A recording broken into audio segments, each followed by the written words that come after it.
के practical session में आपका तहे दिल से स्वागत है। अब तक पिछले 2 वीडियो में आपने जाना कि एथिकल हैकिंग क्या होती है, हैकर्स के टाइप्स, हैकिंग की टर्म्स और फुटप्रिंटिंग की थ्योरी को समझा। चलिए अब फुटप्रिंटिंग के प्रैक्टिकल सेशन को समझते हैं। दोस्तों, फुटप्रिंटिंग के लास्ट वीडियो में आपने जाना कि फुटप्रिंटिंग को हम 2 हिस्सों में बांटते हैं, एक्टिव और पैसिव। पर दोस्तों, इन दोनों टेक्निक को हम 3 हिस्सों में रख सकते हैं, जैसे footprinting through search engine, footprinting through tools or applications and footprinting through command prompt। आप स्क्रीन पर देख ही सकते हैं फुटप्रिंटिंग की इन टेक्निक्स को ब्रैकेट के अंदर रखा हुआ है, search engine, tools and command prompt. आइए इन्हें एक एक करके समझते हैं। सबसे पहले फुटप्रिंटिंग थ्रू सर्च इंजन में GSDB यानी गूगल हैकिंग डेटाबेस को समझते हैं। दोस्तों, Google hacking database Google search engine के द्वारा उन गलतियों या कमियों की एक संकलित सूची है जो वेब सर्वर के निर्माणकर्ता द्वारा रह जाती है निर्माण के वक्त। इन्हें ही हम लूपहोल या वर्नरेबिलिटी कहते हैं। निर्माणकर्ता द्वारा छोड़ी गई ये कमियां या ये गलतियां सर्च इंजन द्वारा ढूंढ निकाली जाती हैं, जिसे हम GSDB या गूगल हैकिंग डेटाबेस कहते हैं। हैकर्स के लिए कमियां वरदान साबित होती हैं। इन कमियों की वजह से ही हैकर सर्वर्स में से पासवर्ड फाइल्स, क्रेडिट कार्ड के नंबर्स, उनकी details, webcam, live capturing data, login portals और भी बहुत सारी जानकारी जुटा लेते हैं। दोस्तों, GSDB को 2 वेबसाइट्स exploitdb.org और हैकर्स फॉर चैरिटी ने ऑलरेडी पहले से ही हैक करके रखा हुआ है, और इनको इतने स्ट्रक्चर्ड तरीके से रखा हुआ है कि हर एक जानकारी आपको अलग अलग फोल्डर्स में अवेलेबल हो जाएगी। इन जानकारियों में password files, email ID, credit card के नंबर्स, ये सारी चीज़ें आपको मिल जाएगी। आइए इन टूल्स पर विजिट करते हैं, इन वेबसाइट्स पर विजिट करते हैं। जस्ट गूगल क्रोम को ओपन करें। गूगल क्रोम को ओपन करने के बाद जस्ट यहां पर गूगल देने के बाद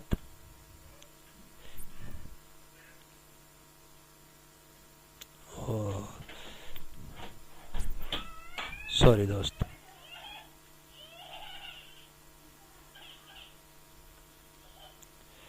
रुकावट के लिए खेद है दोस्तों, कभी कभी ऐसी मिस्टेक हो जाती है।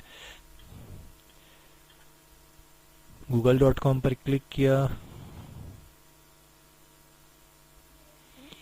कुछ ज़रूरत से ज़्यादा स्लो हो गया, इसके लिए मैं आपसे माफ़ी चाहता हूँ। यहाँ गूगल ब्राउज़र पर मैं सिर्फ टाइप करूँगा GHDB means Google hacking database और इंटर करूँगा। दोनों वेबसाइट्स अपने आप ओपन हो जाएंगी। मैं सेकंड वेबसाइट को नए टैब पर ओपन करता हूँ और इस वेबसाइट को मैं यहीं पर ओपन करता हूँ। आइए सबसे पहले हैकर्स फॉर चैरिटी पर विजिट करते हैं। दोस्तों, आप यहाँ देख सकते हैं सारी की सारी डिटेल्स को बड़े सिस्टमेटिक तरीके से रखा हुआ है।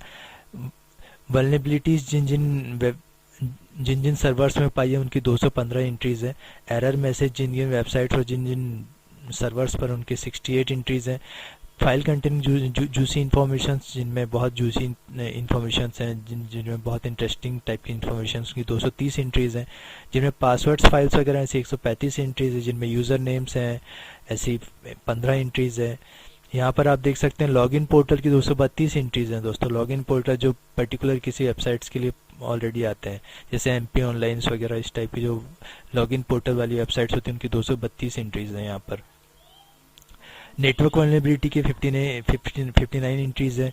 ऐसी सबसे सेंसिटिव यहाँ पर देख सकते हैं दोस्तों, हम की सेंसिटिव ऑनलाइन शॉपिंग इन्फॉर्मेशन की 9 एंट्रीज है। इनमें क्रेडिट कार्ड के नंबर्स, कस्टमर की डिटेल्स, उनके ऑर्डर की डिटेल्स और कस्टमर का सारा डेटा, उसकी 9 एंट्रीज है यहाँ रखा हुआ है। सेम इसी तरह की एंट्रीज दोस्तों हमको यहाँ पर exploitdb में मिल जाएगी। आइए exploitdb में एक बार देखते हैं। ये देखिए सेम एंट्रीज है। File containing information 17 entries, sensitive directories 74 entries है। सर्वर डिटेक्शन 72 तरीके से लिया गया है। Vulnerabilities 5, sensitive directories, server detection 72 files. और यहाँ पर आप देख सकते हैं यहाँ भी ये देखिए सेंसिटिव ऑनलाइन शॉपिंग इन्फॉर्मेशन। दोस्तों आजकल सब कुछ ई कॉमर्स हो गया, सारी शॉपिंग्स वगैरह सब हम ऑनलाइन ही करते हैं। तो जिन वेबसाइट्स पे ऑनलाइन शॉपिंग करने के बाद जब हम क्रेडिट कार्ड के नंबर्स वगैरह देते हैं, तो उन क्रेडिट कार्ड के नंबर्स वगैरह यहाँ पर हैक करके ऑलरेडी जीएसडीबी में रखा हुआ है। सेंसिटिव ऑनलाइन शॉपिंग इन्फॉर्मेशन देखिए यहाँ पर customer status, suppliers, orders, credit card के नंबर्स, क्रेडिट कार्ड की इन्फॉर्मेशन वगैरह वगैरह। आइए दोस्तों, अभी हमने देखा था, अब हम देखते हैं थोड़ा सा गूगल टूल के बारे में जिस पर हमने विजिट किया था। यहाँ हम देख सकते हैं tool Google hack. Actually Google hack दोस्तों, गूगल हैक वो टूल है दोस्तों जो आपके द्वारा टाइप किए गए जानकारी के संकेतों को दर्शाता है। यहाँ मैं इस टूल को ओपन करता हूँ। ये देखिए मैंने इस टूल को ओपन किया।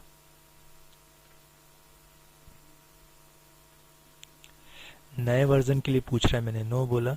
दोस्तों यहाँ सर्च स्ट्रिंग पर टाइप किए गए वर्ड से जुड़ी इस प्रकार की जानकारी के संकेतों को देगा।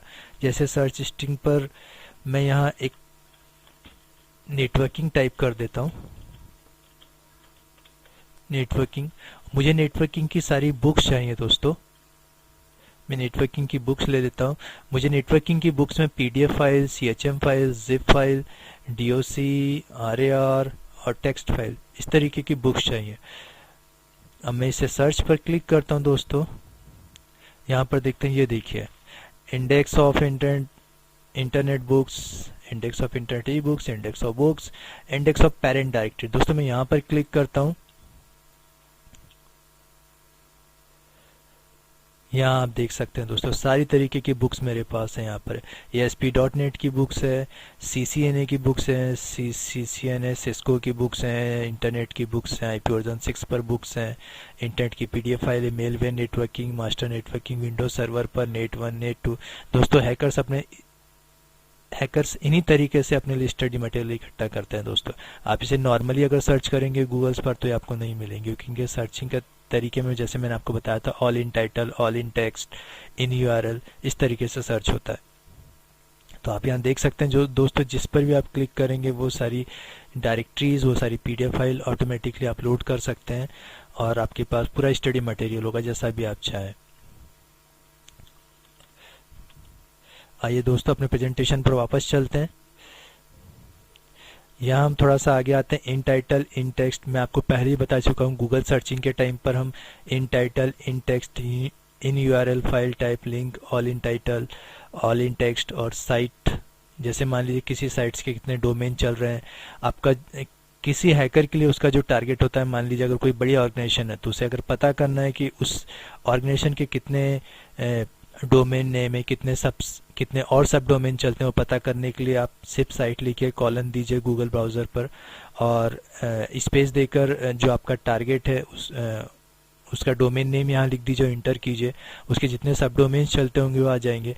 ऑल इन टाइटल दोस्तों, इन टाइटल 1 और इन टाइटल 2 कह सकते हैं। मान लीजिए आपके टारगेट, जिस टारगेट के बारे में आप इन्फॉर्मेशन इकट्ठा करना चाहते हैं, जो आपका एक इंडिविजुअल टारगेट है, उसके बारे में आपको इन्फॉर्मेशन इकट्ठी करनी है, तो उस टारगेट के इन टाइटल 1 और इन टाइटल 2 कर सकते हैं। जैसे मैंने यहाँ पर नाम स्पेसिफाई किया है मिलिंद, ये इन टाइटल है, और सेकंड इन टाइटल एक और है हिरकन है, तो इसे हम ऑल इन टाइटल में लेंगे। यहाँ पर दोनों तरीके की इन्फॉर्मेशन आएगी। इन टेक्स्ट में भी इसी तरीके से करते हैं। तो आपके इस टारगेट ने, जिसके बारे में आप इन्फॉर्मेशन इकट्ठा करना चाहते हैं, इसने जिस में सोशल नेटवर्किंग साइट्स पर अपना अकाउंट बनाया होगा, मान लीजिए जीमेल पर है या फिर गूगल प्लस पर भी है, या फिर जिस वेबसाइट पर इसने विजिट किया होगा या जिस वेबसाइट पर इसके नाम की इन्फॉर्मेशन होगी, इस टेक्स्ट की इन्फॉर्मेशन होगी, वो आपके सामने आ जाएगी। दोस्तों एक और तरीका होता है इंडिविजुअल्स को सर्च करने के लिए, जिसे हम पीपल सर्चिंग कहते हैं, जिसमें स्पोकियो और एनीवू 2 वेबसाइट्स हैं जो हम यूज़ करते हैं। तो इनमें आपके पास residential address, email address, contact numbers और आपके टारगेट की डेट ऑफ बर्थ, फ़ोटोज़, आपके टारगेट की फ़ोटोज़, सोशल नेटवर्किंग प्रोफाइल्स, कोई ब्लॉग्स वगैरह यूज़ करता हो, प्राइवेट रेसिडेंस की सारी इन्फॉर्मेशन आ जाएगी। आइए मैं आपको विज़िट करके दिखाता हूँ। सबसे पहले हम इसे क्लोज करते हैं दोस्तों। यहाँ पर मैं आता हूँ गूगल पर। दोस्तों पहले मैं आपको एक बात क्लियर कर देता हूँ कि स्पोकियो जो है वो एक पेड वेबसाइट है, उसमें आपको पूरी इन्फॉर्मेशन तभी प्रोवाइड करेगा जब आप वहाँ पर अपना रजिस्ट्रेशन करवाएंगे। रजिस्ट्रेशन के लिए आपको थोड़ी सी, ये देखिए दोस्तों, स्पोकियो पीपल सर्च, इस पर मैं क्लिक करता हूँ। मुझे सर्च करने के कुछ तरीके प्रोवाइड करेगा, by mail, by address, by name, by mobile number. देखिए दोस्तों, यहाँ पर मैं सर्च करता हूँ बाय ईमेल। मान लीजिए मेरी टारगेट का नाम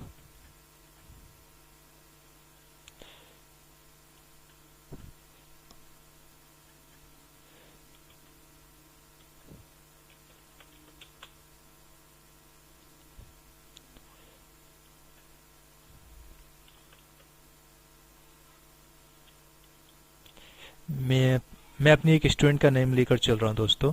टारगेट की जगह पर मान लीजिए मेरी स्टूडेंट ही मेरा टारगेट है, जैसे जिसकी मुझे डिटेल्स इकट्ठी करनी है, तो मैं उसे अपना एक टारगेट